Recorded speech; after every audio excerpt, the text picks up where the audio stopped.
Merci Madame Boukala. La parole est à Madame Fromage. Merci. Le groupe L'Humain d'abord tient à saluer la démarche du vice-président Neuder d'associer en amont l'ensemble des élus à la construction de ce schéma. Mais ce schéma s'inscrivant dans une politique nationale et des évolutions législatives que nous n'avons pas soutenues, nous ne le voterons pas. Je vais en développer quelques raisons. La première des raisons étant que les conditions d'études sont très peu abordées dans le schéma, et pour un sujet qui concerne tous les étudiants de la région, nous le regrettons. Se loger pour bien apprendre est la première attente des étudiants, car le logement constitue la moitié du budget, déjà réduit, d'un étudiant. La nationalisation des résidences privées et la construction de bâtiments nouveaux permettraient à l'ensemble des étudiants d'engager un travail universitaire de qualité. Les 5000 logements annoncés dans le Sresri répondront-ils aux attentes des étudiants, à savoir que les loyers ne dépassent pas le montant des APL, ou répondront-ils d'abord aux contraintes imposées par un énième partenariat public-privé ?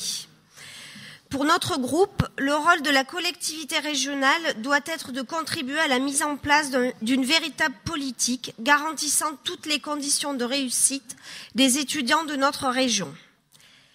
L'apport de l'université publique dans le développement de l'innovation au service des TPE-PME doit être porté et accompagné par notre collectivité pour assurer les retombées bénéficiant à l'ensemble du territoire régional.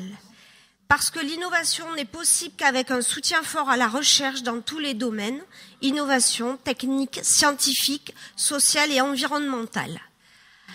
À la lecture du Sresri, nous ne comprenons pas si la région sera volontariste pour la recherche et l'innovation à travers les pôles, pour l'amélioration de l'emploi, pour un véritable maillage territorial et la diversité des disciplines, et ainsi contribuer à la mise en place d'un véritable réseau entre les différents sites, ou une actrice spectatrice qui ne distribue que des aides publiques. Les défis en matière de formation continue vont être considérables à l'avenir. Les évolutions scientifiques et technologiques supposent une formation continue ambitieuse à l'égard des salariés de notre région.